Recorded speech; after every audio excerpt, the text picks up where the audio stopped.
We are here with the Total Theater Tony Show on this Saturday afternoon. It's 12:35 here. It's 2:35 on the East Coast. We're here for another 3.5 hours talking to a whole bunch of Broadway experts about this year's Tonys, this year's theater season. And we're very, very proud now to have our next guest on the phone with us. He's Eric Grode. And he was the head theater critic at the New York Sun and also Broadway.com, and now he contributes regularly to the New York Times. Not just theater reviews, but I think he writes about books and sometimes film as well. And Eric's book, Hair, the story of the show that defined a generation, came out last year. So ladies and gentlemen, please welcome to the Tony neighborhood, Eric Grode. Hello, Eric. Hi, Dave. How you doing? I'm good. Was that introduction okay? That was great. Thank you. Okay, you're welcome. Just you gave a little chuckle there, so I was just worried that I got something wrong, but I'm happy that I didn't.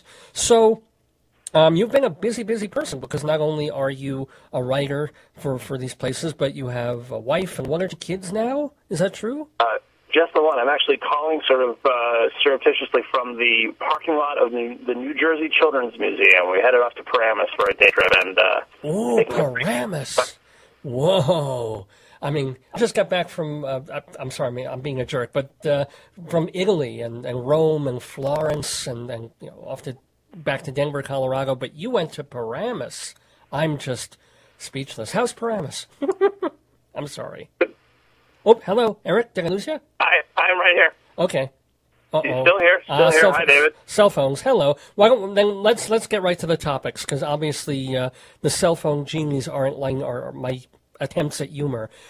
What a lot of our guests are going to be doing is talking about 1 or 2 categories in this year's Tony Awards and giving their picks and predictions, what they think will win and what they hope will win. And so one of Eric's categories is Best Book of a Musical. And the nominees are Bloody Bloody Andrew Jackson, with a book by Alex Timbers, The Book of Mormon, Robert Lopez, Trey Parker, and Matt Stone, The Scottsboro Boys, written by David Thompson, and Sister Act, written by Sherry and Bill Steinkellner, with Douglas Carter Bean doing the rewrite. So, Eric, please take it away for Best Book of a Musical.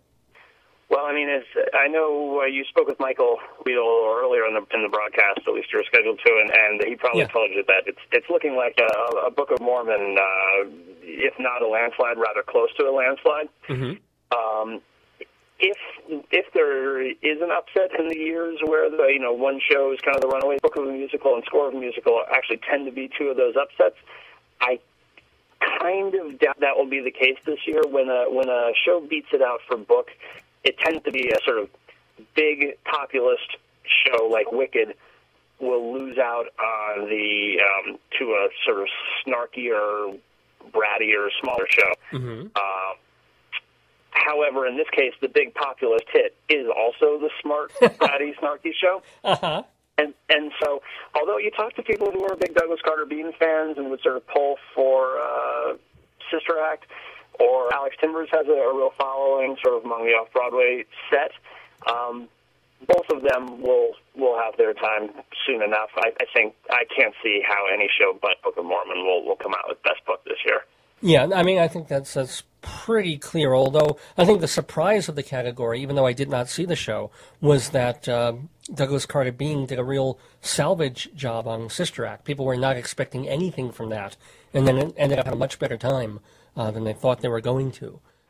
Yeah, Sister Act is now, I've only seen it in its current incarnation, the one that being worked on, but it is on a very, very short list. I must say I can count on one hand. I can probably count on one finger the number of these sort of Hollywood repurposed Broadway musicals of recent years that are as good as the original party, or good enough that you could believe that it had just been written directly for the stage, and not be trading on some name recognition. And Sister Act is almost that good. Oh my God, that is good to hear. One thing, are you a little disappointed, as I am, that Catch Me If You Can didn't get a nod here for Terrence McNally's book? Or do you not care? I wasn't a big fan of Catch Me If You Can, and some of the things that I did like about it were more individual performances or some technical elements. I thought the book to it was fine, but Catch Me If You Can sort of added this whole conceit of sort of repurposing his life as this, let's see, Vegas lounge act kind of show that did nothing for me. They didn't really like that. I put that on McNally's feet to some degree. So, moving on to another category, Best Original Score, Music and or Lyrics written for the theater. And the nominees are, surprise, The Book of Mormon, again, Lopez, Trey Parker, and Matt Stone. The Scottsboro Boys, Candor and Ebb, doing the score on that, of course. Sister Act, Alan Menken and Glenn Slater on the lyrics. And Women on the Verge of a Nervous Breakdown, David Yazbek, who also gave us a couple of really good musicals, including The Full Monty, and wasn't he Dirty Rotten Scoundrels? Yes, which I loved. Dirty Rotten Scoundrels. So, talk to me, Eric Grode, Best Original Score. Well, what I'm sort of picking up from the ground is if there is anywhere the Book of Mormon is poised to not come away with a big prize, this could be one of them. This is Candor and Ebb were in the case of Fred Ebb, who passed away a few years back. This is posthumous in his case. Were sort of the remaining titans of the golden age of Broadway, sure, which is sort of a loosely defined period that ended clearly in the past. Everyone is agreement on that. No one's quite sure when it ended, but Candor and Ebb, who wrote Chicago and Cabaret and a number of other shows, are sort of beloved members of the Broadway community. And Scottsboro Boys, although I don't think it's one of their very best scores, it is a very good score, and they could well be named the winners that night. My hunch is it will still be Book of Mormon, and Book of Mormon is a very strong score. I mean, you'll have shows like The Producers, which was a big runaway smash. No one really thought that highly of the music, particularly the original music, because Springtime for Hitler, for example, wasn't to be considered when you thought of Best Original Score, since it was 30-some years old. Right. But Book of Mormon is not one of those cases. Book of Mormon actually does have a very tuneful and engaging and very well-crafted score. So I suspect Book of Mormon will win. I won't be shocked if Scottsboro comes out, but I'll be also perfectly happy if Book of Mormon wins. Yeah, it's funny. I've been listening to both or cast albums or some of the songs from Book of Mormon, and I'm, as much as I admire Candor and Ebb stuff and the whole scope of what they were doing in that show, which I did not get to see on Broadway, I'm digging Book of Mormon a bit more, just as for pure music and lyrics, just for the enjoyability of the score. So I'm pulling for Book of Mormon, quite honestly, in that category. The lyrics are very, very smart. I mean, they managed to do, Book of Mormon is very clever, but it's also very sweet and its heart is in the right place. There's the ingenue has a sort of an I Want song, which is sort of what people call one style of musical theater, called Salt Lake City. If you haven't heard it or played it yet, it's just a beautiful piece of music, and the lyrics are very funny, but if you took the lyrics away and put in some sort of, saccharine Hallmark style lyrics, you could have a big... Right, yeah. Well, I mean, Robert Lopez was one of the Avenue Q people. We have to mention that, too. So, I mean, there's really brilliant people at work on this, and it's not just all crazy, sort of like Bloody Andrew Jackson, which was throwing everything up at the wall and sort of tearing all the rules apart. These guys are kind of sticking to the rules and at the same time pushing the envelope, and that's what makes Mormon a bit more special, I think. Yeah, and I mean, the South Park guys... this was their first time on Broadway. They had previously done music contributed to the South Park film, obviously in the TV show a bunch of times. Stephen Sondheim gave an interview where he referred to the South Park movie as the best new musical he'd seen in I don't remember how long. I mean, they know their stuff. And speaking of Sondheim and Robert Lopez, who's still in his 30s, these are his first two Broadway musicals, and he has a very good chance of winning Best Score for his first two times out on Broadway. I don't know the last time that happened. I suspect maybe not even ever. Sondheim's first score for Anything Happened Really Before Him wasn't even nominated that year. So, I mean, Lopez would be in some pretty rarefied and in my opinion, well-deserved company if and when he wins for Best Score this time.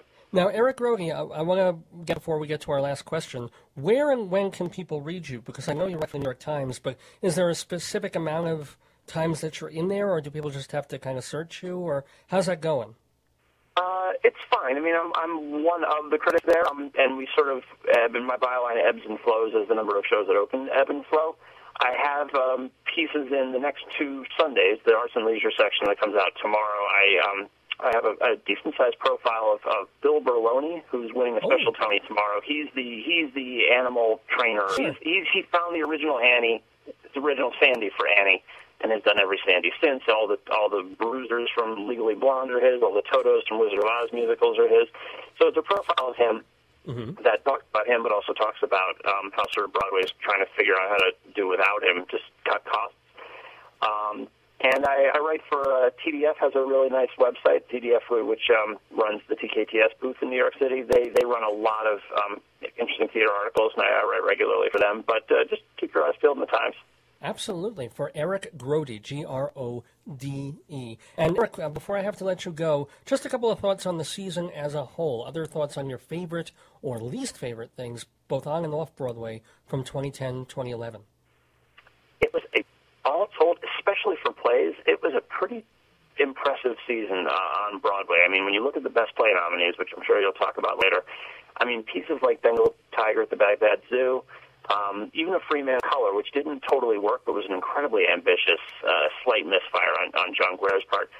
There are many years where those would have easily been nominated and very possibly even won. It was a pretty jam-packed season.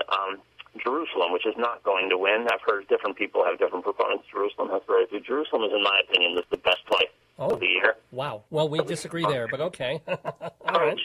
I really was just over the moon about Jerusalem. And there was a piece off Broadway that got a lot of hype that lived up to it, in my opinion, called Gats, which was this sort of bizarre, real-time retelling of The Great Gatsby. Elevator Repair Service did that, right? Yep, I did it very well. Huh. And I mean, there were things I didn't love this year.